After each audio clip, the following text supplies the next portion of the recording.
नमस्कार दर्शकों, बात आज के चैनल के कार्यक्रम खबरदार खबरों में आपका स्वागत है। आपको बता दें कि इस कार्यक्रम में हम आपको देश दुनिया की दमदार खबरें संक्षिप्त में बताएंगे। तो लीजिए आज की खबरदार खबरें।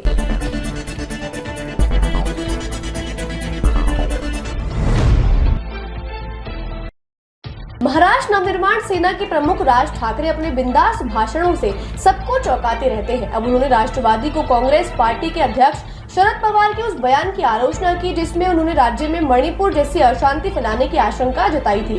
ठाकरे ने पवार की टिप्पणियों पर पूछे जाने पर कहा कि आखिर शरद पवार महाराष्ट्र से चाहते क्या है? क्या वे यहाँ मणिपुर जैसे हालात चाहते हैं? उन्हें महाराष्ट्र को दूसरा मणिपुर बनने से बचाने की भूमिका निभानी होगी।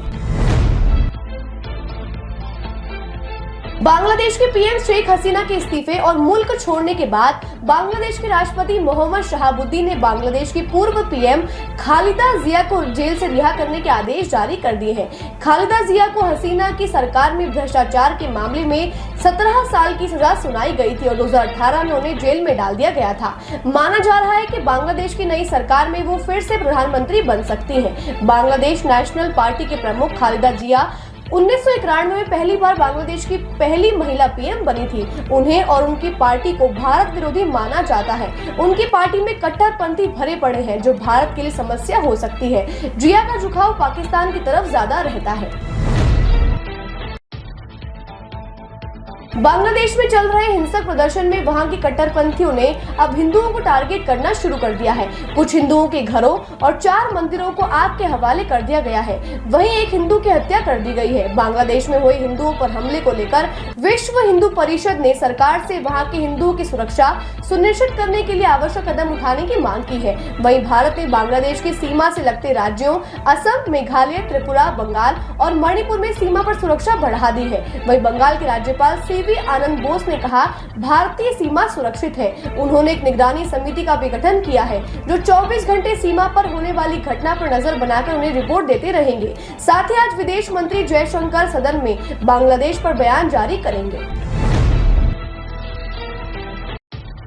भारतीय राष्ट्रपति द्रौपदी मुर्मू 3 देशों की यात्रा के पहले चरण में फिजी की राजधानी सुवा पहुंची, जहां एयरपोर्ट पर प्रधानमंत्री रातू विलियम मावलीली कोटेनिवेरे ने मुर्मू का भव्य स्वागत किया। इसके साथ ही फिजी के राष्ट्रपति ने भारतीय राष्ट्रपति मुर्मू को companion of the order of Fiji से सम्मानित किया। मुर्मू ने इस सम्मान पर कहा, ये सम्मान भारत और फिजी के बीच गहरी मित्रता का प्रतीक है। आज भारतीय राष्ट्रपति ने फिजी की संसद को संबोधित भी किया। फिजी के बाद मुर्मू न्यूजीलैंड और तिमोर लेस्ते के लिए रवाना होंगी।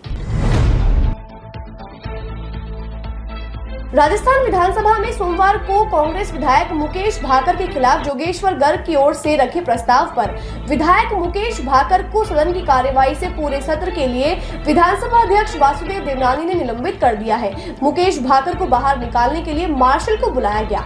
इस पर कांग्रेसी महिला विधायकों ने जोरदार हंगामा किया।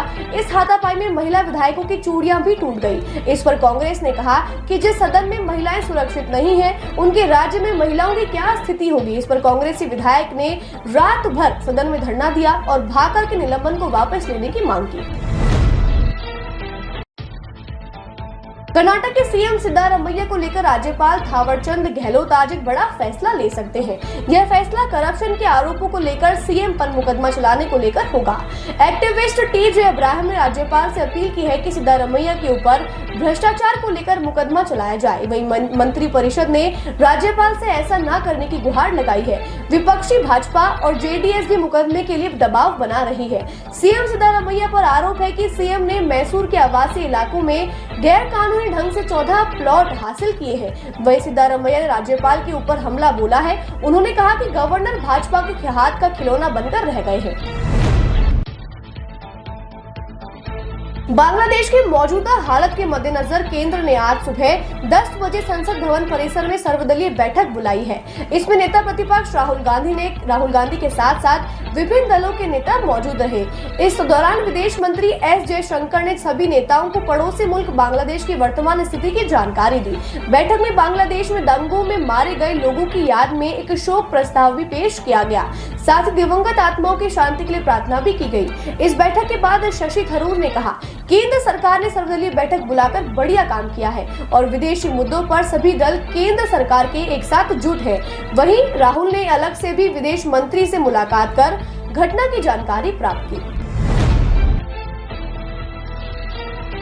राजस्थान के ऊपर बने डीप डिप्रेशन की वजह से सोमवार को राजस्थान के अजमेर, पाली, राजसमंद, जालौर, सिरोही, जोधपुर, जैसलमेर, नागौर जिलों में अति भारी बारिश हुई, जिससे जान माल की बहुत हानि हुई। कई शहरों में मकान ढह गए, मवेशी मर गए, ट्रेनों की आवाजाही रोकी गई। अजमेर के पुष्कर सरोवर में एक दिन में ही 13 फीट पानी आने से सरोवर लबालब हो गया।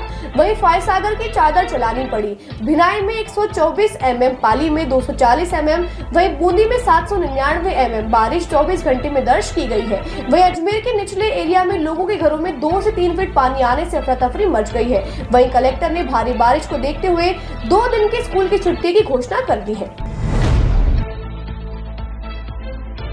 अभिनेता सलमान के मुंबई स्थित घर के बाहर अप्रैल में गोलीबारी करने वालों में से एक शूटर विक्की कुमार ने जमानत के लिए अनुरोध किया है और कहा है कि वह जेल में बंद गैंगस्टर लॉरेंस बिश्नोई के सिद्धांतों से प्रेरित है।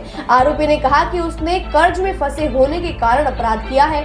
उसने कहा कि लॉरेंस बिश्नोई का इस गोलीबारी में कोई रोल नहीं है, जैसा कि मुंबई पुलिस दावा कर रही है। उसने कहा गोलीबारी का उद्देश्य केवल सलमान को डराना ही था। प्रवर्तन निदेशालय ने नौकरी के बदले जमीन घोटाला मामले में पूर्व रेल मंत्री लालू प्रसाद और उनके बेटे तेजस्वी यादव और 8 अन्य आरोपियों के खिलाफ आज मंगलवार को एक पूरक आरोप पत्र दाखिल किया है। विशेष न्यायाधीश विशाल गोगने ने सुनवाई के लिए आगामी 13 तारीख तय की है। यह मामला 2004 से 2009 तक रेल मंत्री के रूप में लालू के कार्यकाल के दौरान मध्य प्रदेश के जबलपुर में रेलवे के पश्चिम मध्य जोन में ग्रुप डी की हुई भर्तियों से जुड़ा है, जिसमें भर्ती होने वाले लोगों ने नौकरी के बदले लालू के परिवार के सदस्यों और सहयोगियों को उपहार स्वरूप जमीनें दी थी। खबरदार खबरों में आज के लिए बस इतना ही। कल फिर नई खबरों के साथ हम होंगे आपसे रूबरू। नमस्कार।